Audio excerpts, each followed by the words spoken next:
Taste the Daily. Nagai மாவட்டம் வேதாரண்யம் அருகே தென்னடார் ஊராட்சியில் பாசன வாய்க்கால்கள் புதர் மண்டி கிடப்பதாகவும் மின் இரவை பாசனம் சரியாக இயங்கவில்லை என விவசாயிகள் குற்றம் சாட்டியுள்ளனர். சுமார் 1100 ஏக்கர் நெல் சாகுபடிக்கு உதவியாக இருந்த மின் இரவை இயந்திரங்களை முறையாக பராமரிக்காததால் பழுதடைந்திருப்பதாக விவசாயிகள் வேதனை தெரிவித்துள்ளனர். மேலும் 6 மின்னிரவை இயந்திரங்களில் 5 பழுதடைந்து 1 மட்டுமே செயல்படுவதாகவும் பாசன வாய்க்கால்கள் புதர் மண்டி கிடப்பதாகவும் விவசாயிகள் குற்றம் சாட்டியுள்ளனர். மேலும் மாவட்ட நிர்வாகமும் பொதுப்பணித்துறையினரும் உடனடியாக விரைந்து போர்க்கால அடிப்படையில் உரிய நடவடிக்கை எடுக்க வேண்டும் என விவசாயிகள் வலியுறுத்தியுள்ளனர். கள்ளக்குறிச்சி மாவட்டம் சங்கராபுரம் பேரூராட்சியில் பணிபுரியும் தூய்மை பணியாளர்கள் போதிய பாதுகாப்பு உபகரணங்கள் இன்றி தூய்மை பணியில் ஈடுபட்டு வருவதாக குற்றச்சாட்டு எழுந்துள்ளது. கையுறை, காலணி, தலைக்கவசம் உள்ளிட்டவை வழங்கப்படாததால் கழிவுநீர் கால்வாயில் தேங்கியுள்ள குப்பை கழிவுகளை தூய்மை பணியாளர்கள் வெறும் கை கால்களால் இறங்கி தூய்மைப்படுத்தும் பணியில் ஈடுபடுவதாக கூறப்படுகிறது. இதன் மூலம் தூய்மை பணியாளர்களுக்கு தொற்றுநோய் ஏற்பட வாய்ப்புள்ளதால் பேரூராட்சி நிர்வாகம் அவர்களுக்கு தேவையான பாதுகாப்பு உபகரணங்களை உடனடியாக வழங்க வேண்டும் என பொதுமக்கள் வலியுறுத்தியுள்ளனர்.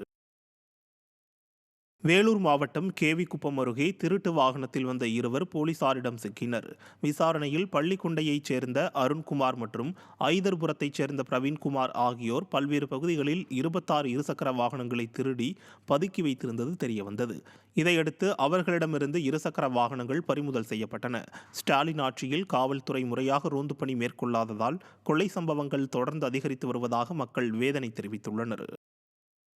மதுரை அழகர் கோயில் சித்திரை திருவிழாவை முன்னிட்டு சுமார் 496 மண்டபங்களில் அழகர் எழுந்தருள உள்ள நிலையில் இதற்கான மண்டகப்படிகள் அமைக்கும் பணி தற்போது தீவிரமாக நடைபெற்று வருகிறது.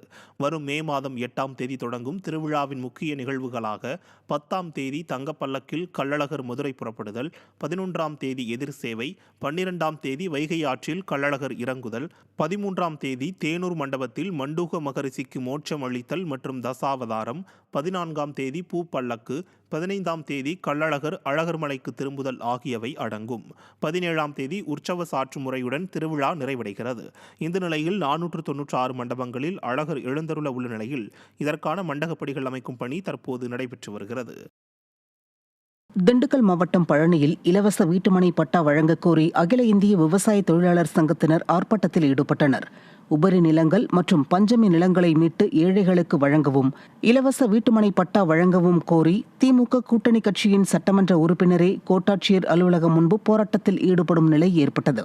அப்போது நிலமற்ற விவசாய தொழிலாளர்களுக்கு நிலம் மற்றும் வீட்டுமனை பட்டா வழங்க வேண்டும் என்று வலியுறுத்தப்பட்டது.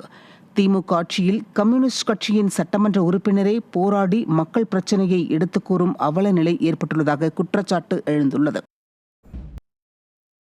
ராமநாதபுரம் மாவட்ட ஆட்சியர் அலுவலகத்தில் அரசு அலுவலர்கள் ஆய்வுக் கூட்டத்திற்கு சட்டமன்ற பேரவை மனுக்கள் குழுவினர் வராததால் அதிகாரிகள் அதிருப்தி அடைந்தனர். தமிழ்நாடு சட்டமன்ற பேரவை மனுக்கள் குழுவினர் ராமநாதபுரம் ஆட்சியர் அலுவலகத்தில் மாவட்ட நிர்வாகத்தின் செயல்பாடுகளை ஆய்வு செய்வார்கள் என்று அறிவிக்கப்பட்டு அதற்காக பல ஆயிரம் ரூபாய் செலவு செய்யப்பட்ட நிலையில் அனைத்து துறை அலுவலர்களும் வந்திருந்தனர். ஆனால் அறிவித்தபடி திமுக எம்எல்ஏ தலைமையிலான சட்டப்பேரவை மனுக்கள் குழுவில் இடம்பெற்றுள்ள ஒருவர் கூட வராததால் அரசு அலுவலர்கள் அதிருப்தி அடைந்தனர். விடியா ஸ்டாலின் ஆட்சியில் மக்கள் வரிப்பணம் வீணடிக்கும் நிகழ்வுகள் அதிகமாக நடைபெறுவதாக மக்கள் குற்றம் சாட்டினர். திருவண்ணாமலையில் விவசாயிகள் குறைதீர்வு நாள் கூட்டத்தில் கலந்து கொள்ளாமல் தொடர்ந்து புறக்கணிக்கும் அதிகாரிகள் மீது நடவடிக்கை எடுக்க கோரி விவசாயிகள் ஆர்ப்பாட்டத்தில் ஈடுபட்டதால் பரபரப்பு ஏற்பட்டது. ஊராட்சி ஒன்றிய அலுவலகத்தில் நடைபெற்ற குறைதீர்வு நாள் கூட்டத்தில் விவசாயிகள் ஏராளமானோர் கலந்து கொண்ட நிலையில் அரசு அதிகாரிகள் ஒருவர் கூட வராததால் அவர்கள் கடும் அதிர்ச்சியடைந்தனர். குறைதீர்வு கூட்டத்தை அதிகாரிகள் தொடர்ந்து புறக்கணித்து வருவது விவசாயிகளை அவமதிக்கும் செயல் என கூறி அலுவலக வாயில் முன்பு விவசாயிகள் அமர்ந்து தர்ணா போராட்டத்தில் ஈடுபட்டனர். தமிழகத்தில் அனைத்து தரப்பு மக்களும் வீதியில் இறங்கி போராடும் அளவுக்கு விடியா திமுக ஆட்சியின் லட்சணம் இருப்பதாக விமர்சனம் எழுந்துள்ளது. விழுப்புரம் மாவட்டம் முகையூர் ஊராட்சி ஒன்றிய அலுவலகத்தில் கவுன்சிலர்களுக்கு மரியாதை இல்லை என கூறி அதிமுக கவுன்சிலர்கள் வெளிநடப்பு செய்தனர். ஒன்றிய கவுன்சிலர்களுக்கான கூட்டம் தொடங்கியதும் கனவு இல்ல திட்டத்தில் முறைகேடு நடைபெறுவதாக குற்றம் சாட்டப்பட்டது. இதையடுத்து அதிமுக கவுன்சிலர் ரேவதி ஏற்கனவே செய்த பணிகளுக்கு இதுவரை நிதி வழங்கப்படவில்லை என கூறி திடீரென அலுவலகத்திற்குள்ளேயே தர்ணாவில் ஈடுபட்டார். இதேபோல் மற்ற கட்சி உறுப்பினர்களும் ஆளுங்கட்சி மற்றும் அதிகாரிகள் மீது குற்றம் சாட்டி வெளிநடப்பு செய்தனர். விடியா ஆட்சியில் அனைத்து உள்ளாட்சி மன்ற கூட்டங்களிலும் ஆளும் கட்சியின் அராஜகம் அதிகரித்துள்ள நிலையில் மக்கள் பணியை முழுமையாக செய்ய முடியவில்லை என விமர்சனம் முன்வைக்கப்படுகிறது. சேலம் மாநகராட்சியில் குடிநீர் குழாய் பதிக்கும் பணியின் போது தொழிலாளிகள் மீது இன்டர்நெட் கம்பம் விழுந்ததில் ஒருவர் உயிரிழந்தார். தாதகாப்பட்டி இட்டேரி ரோடு பகுதியில் மேல்நிலை நீர்த்தேக்க தொட்டியுடன் இணைக்க புதிய குழாய் பதிக்கும் பணி நடைபெற்று வருகிறது. இந்த பணியில் 5 தொழிலாளர்கள் ஈடுபட்டுக் கொண்டிருந்த போது அருகே இருந்த இன்டர்நெட் கம்பம் கீழே விழுந்தது. இதில் பெரியண்ணன் என்ற தொழிலாளி சம்பவ இடத்திலேயே உயிரிழந்தார். படுகாயமடைந்த சித்தன் சேலம் அரசு மருத்துவமனையில் சிகிச்சைக்காக அனுமதிக்கப்பட்டுள்ளார். விடிய அரசின் மாநகராட்சி நிர்வாகத்தின் அஜாக்கிரதையே உயிரிழப்பிற்கு காரணம் என குற்றம் சாட்டப்படுகிறது. கடலூர் மாவட்டம் பெண்ணடத்தில் பொய் வழக்கு போடுவதாக கூறி காவல் நிலையத்தை முற்றுகையிட்டு 50க்கும் மேற்பட்டோர் வாக்குவாதத்தில் ஈடுபட்டனர்.